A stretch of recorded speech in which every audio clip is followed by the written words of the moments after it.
Hello everyone, welcome back to the channel. This is our second tutorial for Education Studies 1A, and today we're trying to answer the question, what is education? We're answering that question using the work of R.S. Peters, The Concept of Education, which was written in 1963.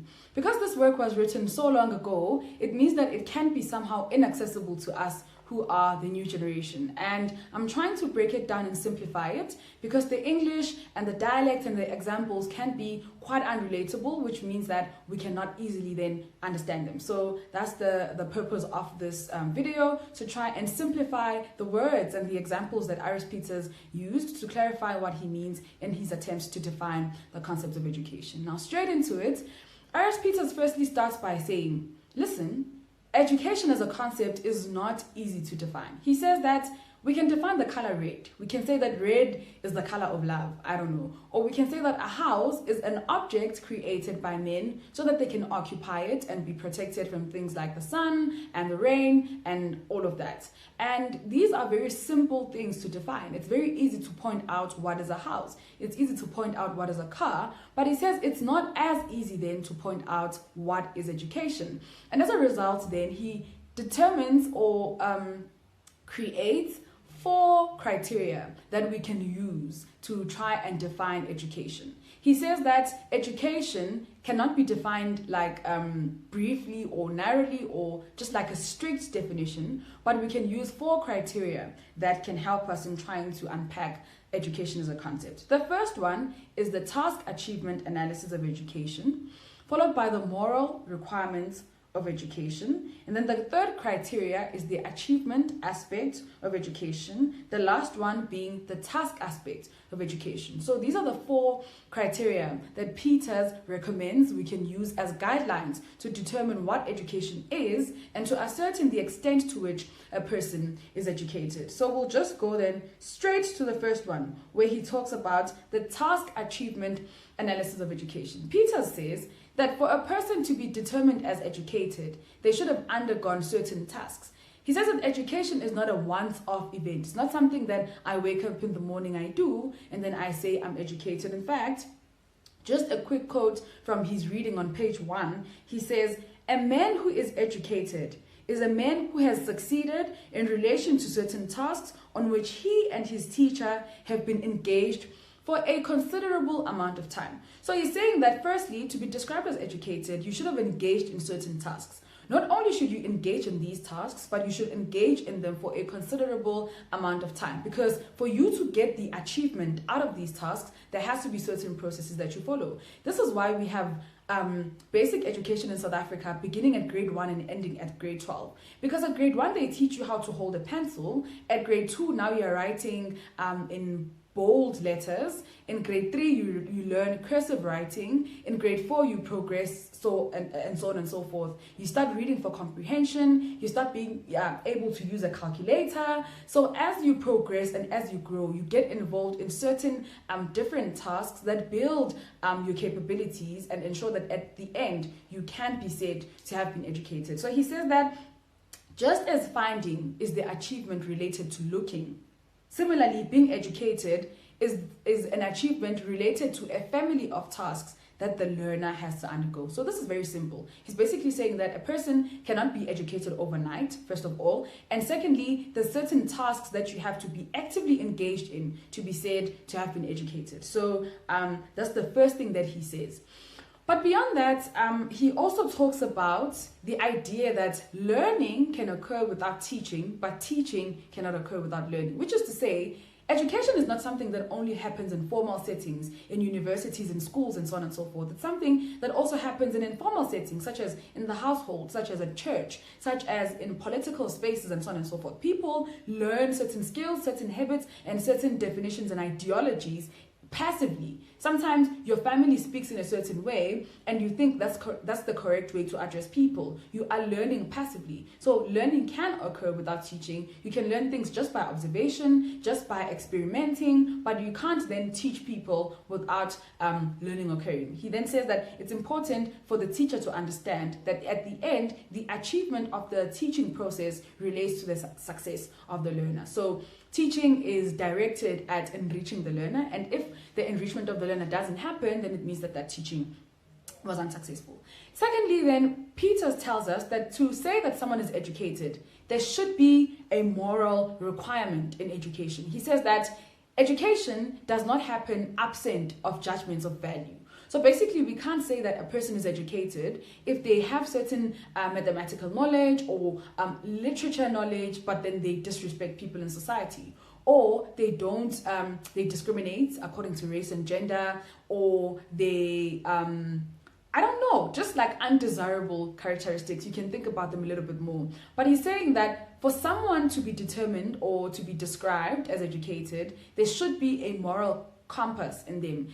There should be desirable characteristics that allow them to contribute meaningfully in society. And more than that, he says that in as much as what we teach you at school or what you learn at university is of value, it should be taught in also a worthwhile way. He says that teaching methods and teaching strategies that are implemented to impart knowledge should be morally unobjectionable, morally unquestionable, which is to say that things like corporal punishment, things like using fear to make learners understand certain topics or using fear to make learners do their homework is morally questionable. So it cannot be said to be education. So there's two things you need to remember about the moral requirements of education. Firstly, that education of things like mathematics and English and learning how to read and write should also incorporate the teaching of morals and desirable behaviors and characteristics. But more than that, that teaching process itself should be done in a morally unobjectionable way, in a way that does not compromise the willingness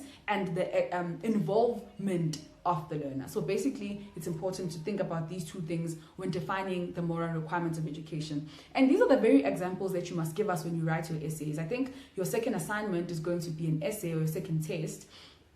Here, we will be expecting you to give us examples, not only to say Peters said or stated that or argued that, but say Peters argued that education should happen in a morally unobjectionable way, which is to say that education has to happen in a way that does not compromise moral and ethical values, in a way that does not compromise the wittiness, the willingness, and the involvement of the learner.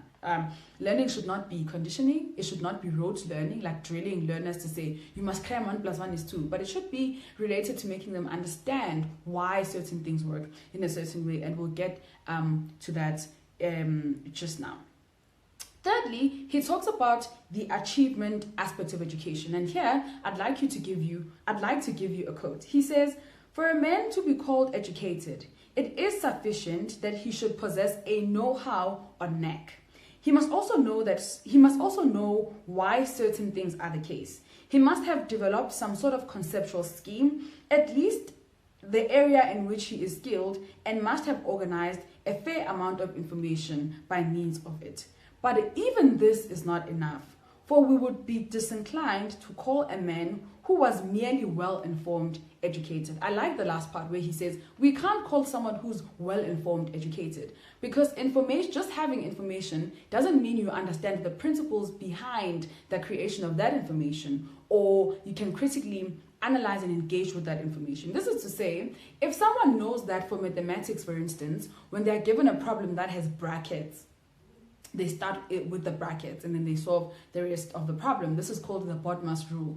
If someone just knows dogmatically how to apply BODMAS, but doesn't understand the importance of trying to first solve the issue in the brackets and then solving the rest of the sum, then that person doesn't understand BODMAS as a concept, because they are just cramming the fact that whenever I see a bracket, I start with the bracket. But what if there are 2 brackets? Then which bracket do you start with? So if you understand the conception of the principle or the rule, the mathematical rule of BODMAS, you will be able to unpack and use it discerningly when there's problems that are like beyond the foundational explanation that you were given. This is also to say, and in examples like military code, people in the military are told to do things in a certain way, and they're not supposed to question, they're not supposed to wonder why those things happen in a certain way. So we can't say that military training is education, because people just know how to do things. They are well informed about certain guns to know that this is a rifle, this is a pistol, this is an AK-47. They know how to do marches, but they don't know certain other things behind the rules that they are given. As a result, that type of training cannot be considered as education. That's basically what Peter says. Furthermore, we can give the example of apartheid. During apartheid times, Black people and other people of color were not allowed to learn certain types of degrees and certain types of programs. They would just be trained and be given vocational training that says you must be able to mine, you must be able to smelt steel, you must be able to clean, you must be able to use this machine for manufacturing. And they were given just the ability to press a button to function, to make the machine function, but they were not given the reasons why, as to why that machine needs to be operated in that way.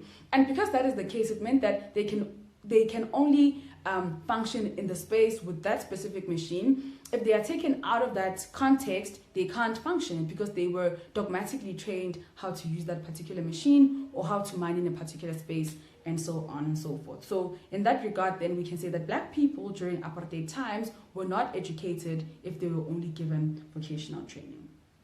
The last area is the task aspects of education, and here Peters is trying to explain processes of education and differentiate between proper, morally unobjectionable educational processes and other processes that border on education but are not really educational processes. And this is what he talks about. He says things like training, instruction and learning by experience, teaching and learning of principles, the transmission of critical thought, conversation, and the whole man are proper educational educational processes rather. Because he says, for instance, if we talk about teaching and learning of principles, this is the example that I just made. So say when you teach someone something, you're not just teaching them the concept or the thing at face value. You must give them principles. You must tell them what it means, why we do things the way we do. For instance, I like making the example of accounting. In accounting, there's two sides when you do a general ledger. The left-hand side is called the debit side, and the right-hand side is called the credit side. So we were told when we were in high school that all expenses increase on the debit side and all incomes increase on the credit side. But sometimes when we asked our teachers, ma'am, why can't expenses increase on the credit side? They wouldn't be able to explain it. They would just say, it is what it is. It's like that. It's a rule of thumb. You must do it like that. And because of the lack of explanation of why incomes only increase on the credit side and not the debit side, people just fell between the cracks. A lot of people didn't like accounting because they just saw a lot of rules that they couldn't apply well. And yeah, that basically tells you that if there is no proper explanation of a principle behind a certain rule, a person cannot understand something, and therefore they cannot be said to be educated. And those are the things that Peters talks about in the proper educational processes. And you can come consult to understand the other four processes, such as training and instruction and learning by experience, or you can just engage with the reading and send me an email when you need clarity. And the most important part, though, is to make sure that you understand that the use of extrinsic aids, picking up things and conditioning, are not proper educational processes. And to answer the question why these things are not proper educational processes, you must go back to the part of criteria 2, where Peter says education should be morally unobjectionable, to say that when you teach someone or when you educate someone, you must not make them passive.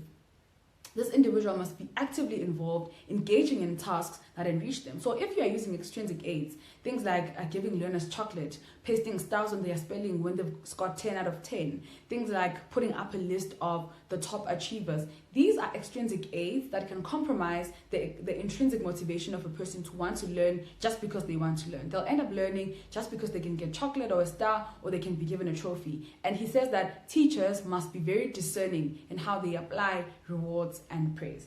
He then also talks about the fact that when we exhibit certain types of behavior, when we speak, when we are in front of learners, we must be aware that they will pick things up from us. If I swear, a grade 1 pupil will think that swearing is cool because they are in grade 1. They don't have the mental capacity yet to differentiate that whatever the teacher does is not how things should be. They'll think just because you're the teacher, you're the figure of authority, you're someone who tells them what to do, what you do is also something that is important, and they should imitate that type of behavior. So he's basically saying we should be aware of the types of ideologies that we present in our class.